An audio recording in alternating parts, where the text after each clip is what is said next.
In honor of Summerfest approaching, today's stories will be focused on people's horrific experiences on cruise ships. Before getting into the stories, I would like to thank this video's sponsor, June's Journey. If you're a big murder mystery or true crime person, June's Journey will be right up your alley. June's Journey is a free-to-download, engaging vintage murder mystery game set in the Roaring '20s. The game challenges players to uncover hidden objects and solve captivating puzzles with unique and antique environments. Finding the objects can be challenging, as I got stuck on the level Crime Scene Photo for a while looking for the Raven. Each scene takes you further through a thrilling mystery that sets the main protagonist, June Parker, on a quest to solve the murder of her sister and uncover her family's many secrets. The ability to customize your own garden island is one of my favorite features, allowing the player a creative touch. June's Journey is a perfect game to play as you relax and unwind after a long day at work or school. The impressive artwork and captivating story creates an ideal escape for any amateur detective or true crime enthusiast. Download June's Journey for free by clicking the link in the description or scanning the QR code on the screen. June's Journey is available on Android and iOS mobile devices, as well as on PC through Facebook Games.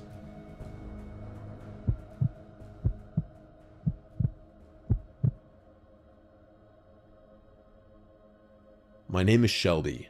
My late husband Antonio was the best thing that ever happened to me. Long story short, he passed away in a motorcycle accident exactly 8 years ago as I'm writing this, April 29th, 2016. What I'm about to tell you is something I've blocked out of my mind since it happened, but I think I'm finally ready to open up about it. Anyway, Antonio and I both grew up in Italy.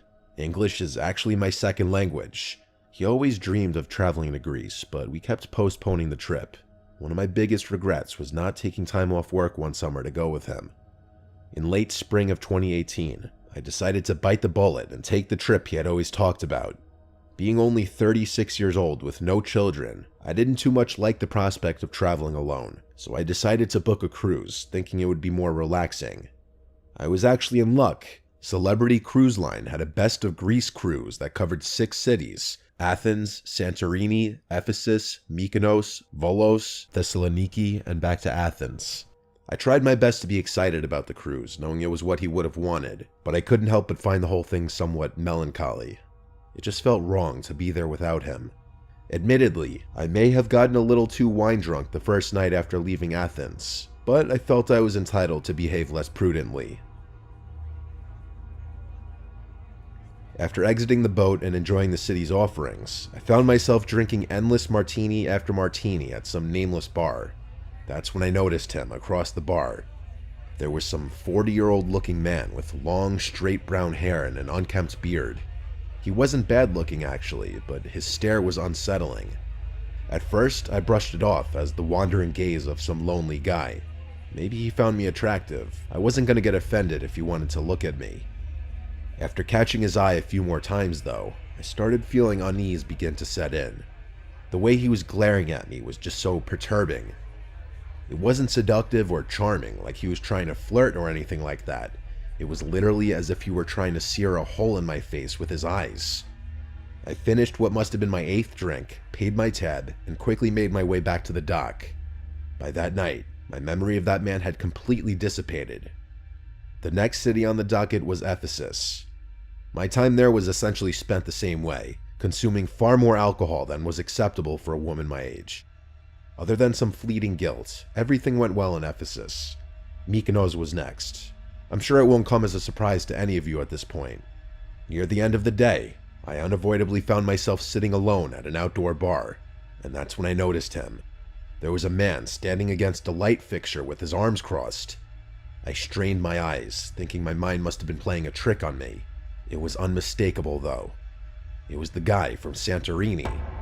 He was too far away for me to tell whether he was looking at me, but his head was tilted in my direction. Oddly, he was wearing the same exact outfit he had worn in Santorini. A wave of discomfort washed over me. Was I being stalked? My palms began feeling clammy, so I nervously rubbed them on my dress as I lowered my head, trying to avoid looking in his direction. I could feel his aura radiating though, even from that far away. I couldn't help myself. I glanced back up, but he was gone. You might expect my body to have flushed with relief, but I was actually even more anxious. I frantically began looking around, trying to see if he had gotten closer. I didn't feel comfortable walking back to the boat alone, so I ran into a couple that was leaving and made some small talk, then walked back with them. That night, instead of retiring to my stateroom, I decided to explore the boat in hopes of running into that strange man. After scouring the boat in its entirety, I gave up around midnight. The next morning, I got off the boat in Volos, determined to solve this mystery. Instead of venturing into the city, I opted to wait at the gangway.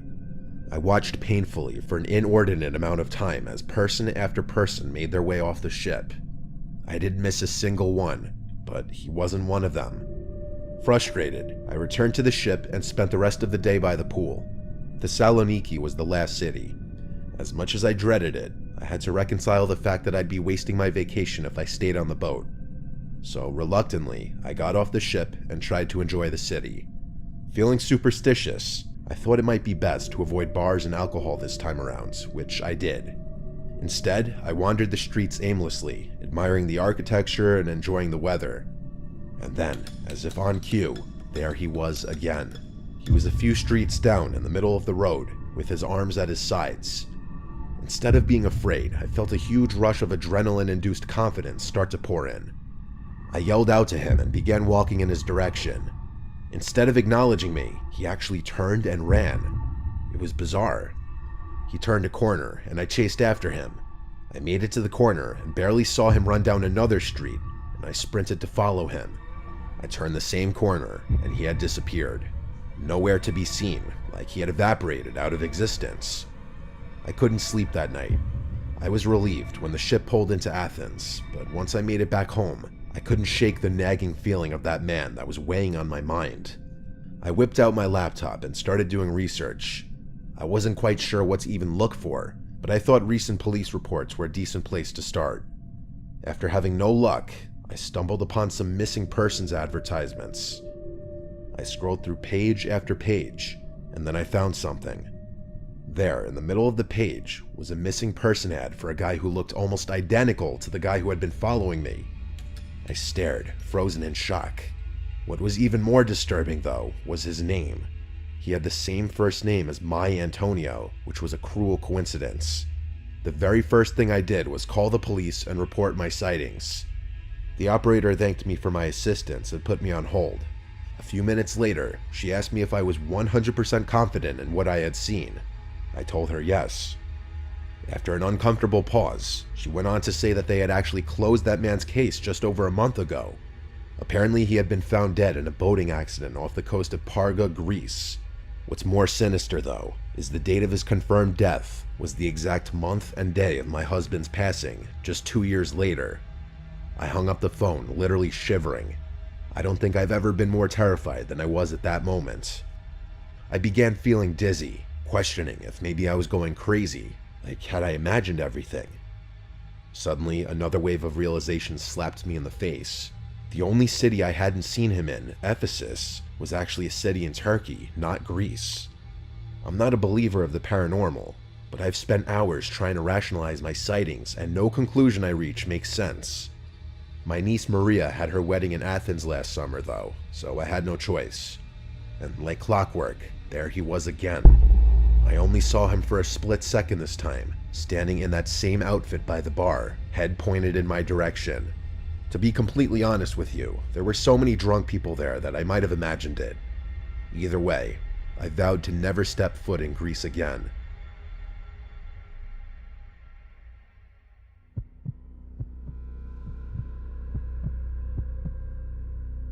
I'm a senior at Rowan University in South Jersey. My friends in the sorority Phi call me Devin. Last summer, I took a Bahamas cruise with some of my girlfriends to let off some steam. We had all just turned 21, so our goals for this vacation were to drink more, and have fun. We all felt like we deserved this vacation after such a grueling semester spent dealing with Greek life drama and schoolwork. Anyway, I'll keep things short. I was with my friends Talo, Messina, and Taylor. Taylor and I didn't always see eye to eye. There was some petty drama between the two of us. I always assumed she was jealous of me because she never spent any time in the gym and spent a lot of time eating. I think you can see what I'm getting at. Anyway, I was really close with Talo and Messina, so I figured things would be peachy. The cruise line we had booked was Carnival, and it would be going to a couple of Bahamas islands before returning to New York City. The boat pulled into literally the first destination, called Paradise Island. Long story short, all four of us were really wasted at the bar, laughing and flirting with guys so they'd buy us drinks. It was actually really fun. At one point, Messina asked me if I would grab her a drink, so I did. I went up to the bar, ordered the drinks, and waited. Messina followed me to grab hers. The drinks came out, but I really wanted to take a selfie with her before we went back to our table. I pulled out my phone and took a couple selfies with the drinks. Just then, Taylo called Messina over, and being as drunk as she was, she went bounding off without me, leaving her drink behind. I didn't want someone to steal her drink, so I put my phone on the bar and grabbed her drink with my other hand. With both drinks, I made my way to where they were sitting and made fun of Messina for being so forgetful. Pretty soon after that, we had to start making our way back towards the boat. The literal second the boat pulled away, I started frantically searching for my phone. I felt like such an idiot. I had left it at the bar. I started crying, knowing this would for sure ruin our trip. I wanted to jump overboard for losing my phone on the first day of the cruise. I pulled out my laptop to try and locate my phone's location. To my surprise, it wasn't on the island, but it was actually showing up as somewhere on the boat. It was hard to pinpoint exactly where its location was, but I was relieved to think that someone must have found it and returned it to the Lost and Found or something. I went up to Lost and Found, but they said no one had turned a phone in. Any relief I had was completely gone now. Why would someone take my phone if they weren't planning on returning it? I went back to my friends and cried about it again. Taylo told me not to worry about it, and that I should just try enjoying the trip as best I could. So that's what I did. I didn't think about it for a whole day, which I was really proud of. You never realize how much time you actually spend on your phone. I kept going to take selfies or check social media, only to realize I had no way of doing so. The next day though, while I was in the very front of the boat, I pulled my laptop out of my bag to check my phone's location just out of curiosity. To my surprise, it was almost right on top of me. I started looking around, but there were so many people. Any one of them could have had my phone. I told my friends this, and they seemed as shocked as I was. All except Taylor. It looked like she was trying to hold back laughter. I started getting really annoyed when I noticed she found my situation funny. A few hours later, we found ourselves in the arcade at the back of the boat, messing around with the childish games and whatnot. Again, I pulled out my laptop, and once more, my phone's location was basically on top of me. Now I was furious. Whoever had my phone was following me around the boat. It had to be Taylor. That fatty thought this whole thing was a big joke. I confronted her, showing her proof on my laptop. She insisted that she had no idea what happened to my phone, and it wasn't her fault that I was so stupid that I couldn't keep track of it. We started yelling at each other, and I said some pretty mean things. I made her empty her pockets and her purse, which she reluctantly did. My phone wasn't anywhere in sight though. She called me an idiot again, smirking to herself. I stormed off by myself, tears streaming down my face. I spent the rest of my day in my room and refused to do anything with Taylor for the rest of the night. The next 2 days went by really fast. I refused to hang out with Taylor the whole time, and instead spent both days by myself, randomly checking my phone's location out of desperation. When I got back to my room that night, I noticed something weird. There was an envelope lying on the ground, like someone had slipped it under the door. It was a handwritten letter. I started reading, and I felt disgusted. Some random guy named Bart Vakinski had supposedly found my phone unlocked, went through it, realized how attractive I was, and wanted to confess his love for me.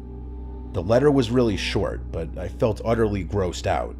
Some creep had full access to my phone and knew what room I was staying in. I wanted to cry. I reported this to the cruise security team, hoping they'd be able to do something about it. Unfortunately, they were useless. The good news was that loser Bart didn't try to contact me again, and the cruise ended. Taylor and I made up, and the four of us parted ways. I wish I could tell you the story ended there, though. That same night, after my dad drove me home, I was up late watching reality TV on my laptop. That's when it hit me. Why not check my phone's location now? I was kicking myself for not having thought about that sooner. I pulled it up and waited for it to load. I stared in shock as I realized the little blue dot was showing up right on top of my house. My blood ran cold. I screamed, waking my family up. My dad burst into my room, realized what was going on, and sprinted outside in his bare feet, brandishing his hunting rifle. I followed close behind. My dad fired a shot into the air and screamed at the top of his lungs. And just then, some guy jumped our side gate and sprinted down the street. My dad hesitated before deciding not to follow him. I was mortified. My dad and I made our way around back, and the scene was horrific. One of my dad's backyard ladders was leaned up against the side of the house, directly underneath my bedroom window. Even more horrifying, though, was that little wooden latch above the window was almost completely cut through. Maybe a few more minutes, and he would have been able to open the window. I might not have been alive telling the story if I had gone to sleep instead of checking my location. We filed a police report, and it's been almost 2 weeks without an incident. I still have trouble sleeping at night, knowing that some creep has access to all of my information. All my pictures, my name, contacts, and address. My phone has been deactivated, but I can only imagine what kind of data he was able to keep. I'll update if something else happens.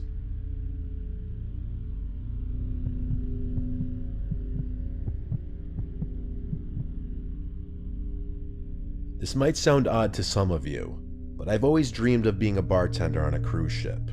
I don't know why, but life at sea just sounds so peaceful to me.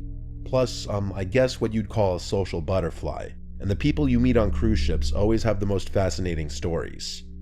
A few years ago, I made that dream a reality.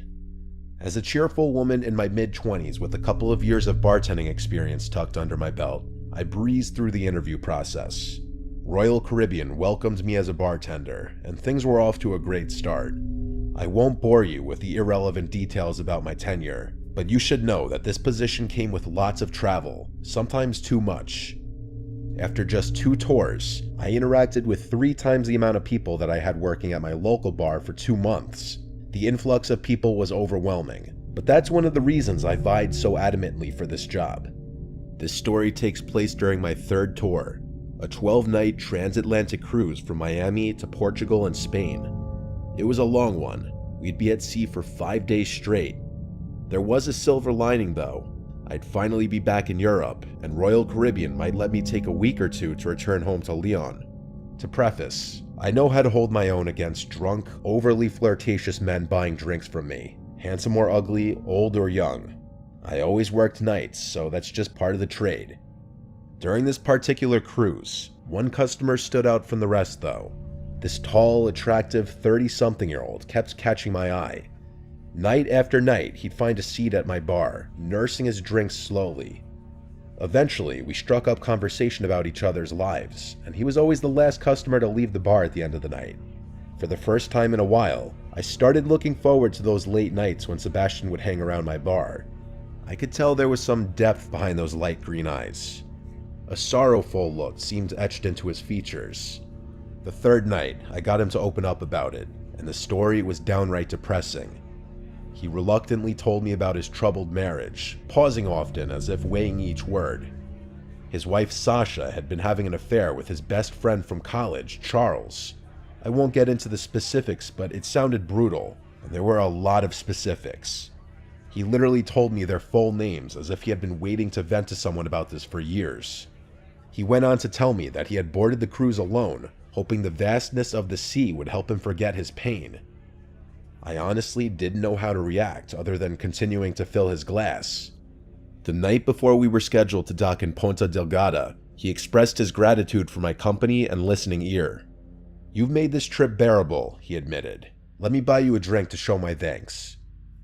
This wasn't the first time I'd been offered a drink, but this time was different. I felt a genuine connection with this man, and it seemed unfair what he had gone through. I obliged, telling him I was happy to have helped him through such a difficult time. Normally, I'd pour my own drink, but he insisted on doing it himself, saying it was the polite and fair thing to do.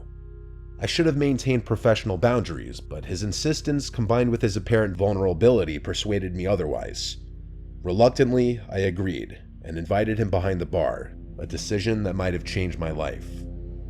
He mixed the drink, his hands steady, and handed it to me with a small, sad smile. The drink tasted fine, but within minutes, a heavy drowsiness clouded my senses. I tried to grasp the edge of the bar for support, but everything went black as I succumbed to the unexpected wooziness. I didn't even have time to scream. When I awoke, the sight before me was terrifying. I was in my own room, but the place was in disarray. It looked like a tornado had ripped through it. Panic surged through me as I realized I was tied to my own bed with a towel shoved down my throat. A wave of relief washed over me as I concluded that my clothes were all still intact, untouched. An hour later, room service found me and freed me. It had been a full day. We were already pulling out of Jamaica. I was more angry than anything else. How could I have been so stupid? I had fallen for Sebastian's charming ploy, and he had taken advantage of my sympathetic nature. I doubted Sebastian was even his real name. My suite, as I already said, was utterly trashed. My jewelry, phone, and my personal belongings were all gone. The safe was wide open, its contents vanished. My suitcase had also disappeared. The cruise ship's security team made a massive deal over this. Not to the passengers, obviously, but amongst themselves. They reviewed the footage, only to discover that that guy had disembarked early in Ponta Delgada, not returning to the ship. The crew had no choice but to leave him behind when he didn't show up to the gangway at departure time. They urged me to keep my mouth shut about all of this, telling me not to go to the public. They offered me substantial compensation and promised me they'd find him eventually. After all, he must have used a passport to book the cruise. In the weeks after the cruise, they contacted me and filled me in on what their search turned up. Because the cruise hadn't actually returned to the States, it was a nightmare trying to contact American police and give them details on the crime and the perpetrator. Portugal was a little more compliant, conducting at least a semblance of a search. But even I knew there was no way Sebastian was still in Portugal. The United States eventually did get involved, launching a full-scale investigation. The identities that man had used were all real. Real passport, real name, real address, real everything. They went to his supposed place of residence first. The landlord told them that Sebastian had moved just over a month ago, leaving nothing behind. The landlord did have a personal phone number of his, but that was of course disconnected.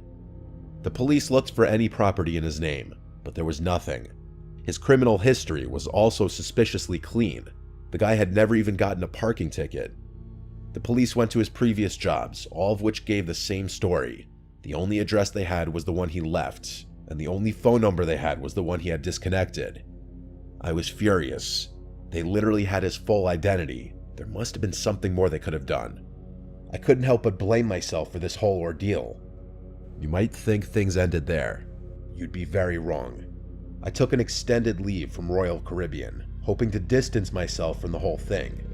Unfortunately, the situation only escalated. About a month later, I received the first one. A blank envelope was left at my apartment with a single photograph inside. It was me, walking to my car after doing some grocery shopping. I wanted to scream. A week later, I got the second one, a candid shot of me shopping at the mall. At first, I tried ignoring the pictures, but they just kept coming. The envelopes came one after another, each one a picture of me, unaware of the camera. Each picture felt like a taunt, a reminder that he was still out there, watching me.